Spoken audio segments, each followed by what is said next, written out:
Hello everyone, welcome back to another video. Today I'm going to be doing a Guardian Druid Mage Tower guide. I see a lot of people struggle with this, and since the Mage Tower is coming out eventually, I think in December, I decided to do a guide on it, and hopefully this will help you out when the time comes and it's out. This was done on the PTR, and I've done it 2 times now, one back in Legion, and I did this on the PTR. This is footage from the video I posted, and I'm just going to explain this as best as I can. So, first, let's go over the build you're going to be using.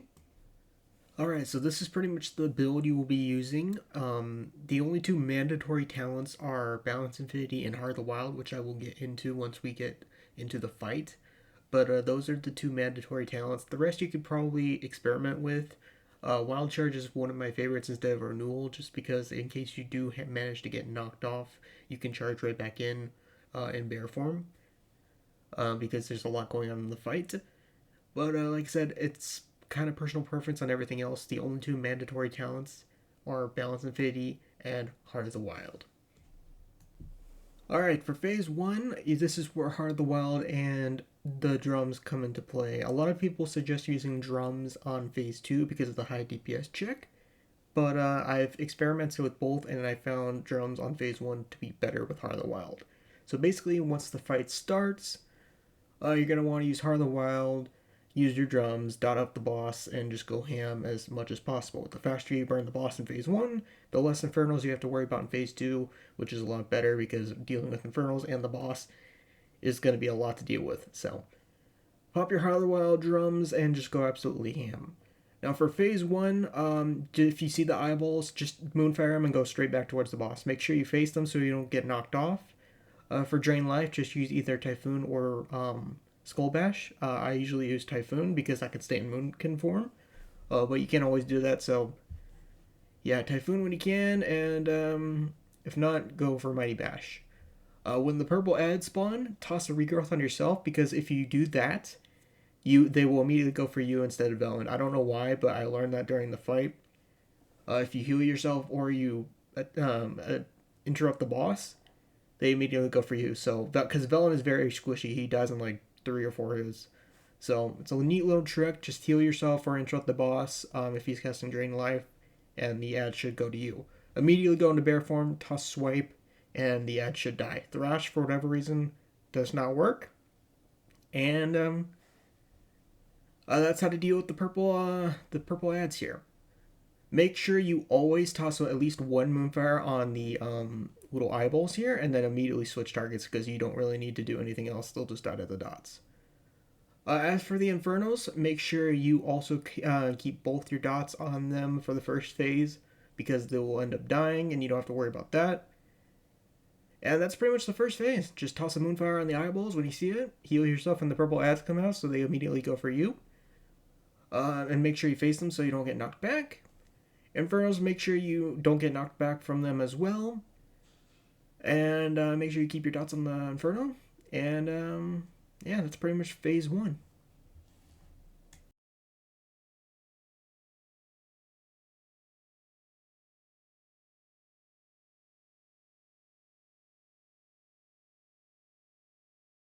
Alright, time for phase 2. So, this is where things get a little bit scary. If you can, try to get both Moonfire dots and Sunfire dots before you go into bear form on the boss. If you can get an extra Star Surge off, which sometimes you can, go for that as well. Once you've done all that, get into bear form. You're going to want to interrupt Twisted Reflection anytime it's up. If he even gets it off, you're done. There's no chance of you winning the fight. You might as well just leave at that point. Other than that, make sure you kill the purple ads like usual. Nothing has changed. Sometimes I get out of bear form and toss a regrowth on myself to make them come over to me. That's if you can. I wouldn't recommend it if you don't think you can do it. But yeah, that's my recommendation, just to get the regrowth off, and they'll immediately come to you because there's so much going on you can't really see what's going on. For the first Annihilate, immediately pop Barkskin and nothing else. You're gonna want to save every other cooldown because you will not survive the 4th Annihilate. You will, even if you're full health, you will instant die. For the 2nd Annihilate, use Survival Instincts. For the 3rd and final Annihilate, you're going to want to use Barkskin and Survival Instincts on the final one. After that, if you should have tons of orbs up, because if you have to use an orb during that time, by all means go for it. But you're gonna want to save all the orbs for after the third annihilate, because after that point it's a DPS race. The orbs do stun the boss for I think 6 or 7 seconds.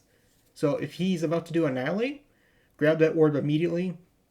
Keep DPSing as much as possible, and just keep spamming those orbs over and over once he's about to move again, and you should kill the boss. And that is pretty much the fight. As you guys can see, there was another orb up. I should have grabbed it, but when my eyesight is not the greatest, so I unfortunately missed it. But yeah, so that is pretty much how Phase 2 works. Just kill the ads, make sure they don't get to Velen. Dodge being knocked off by the Inferno. Use your defensive cooldowns on Annihilate, Bark Skin on number 1, Survival Instincts on number 2, and Survival Instincts and Bark Skin at the same time on number 3. You will not survive the fourth one, so if you don't do the damage after that, you will lose. And that is pretty much the final phase of the fight. Oh, also make sure you interrupt Twisted Reflections. If you even get that buff on you, you're pretty much gonna fail. I've seen a lot of people let the boss get that buff on them, and you might as well literally AFK if that happens. And by some chance, if you kill the boss and you die at the same time, don't sweat it. You will still get credit, as you guys saw pretty much on the fight here. So I killed the boss, died, and still got credit. So hopefully this guide has helped you out. If you have any more questions, let me know. And hopefully this has helped you. I'll see you guys later.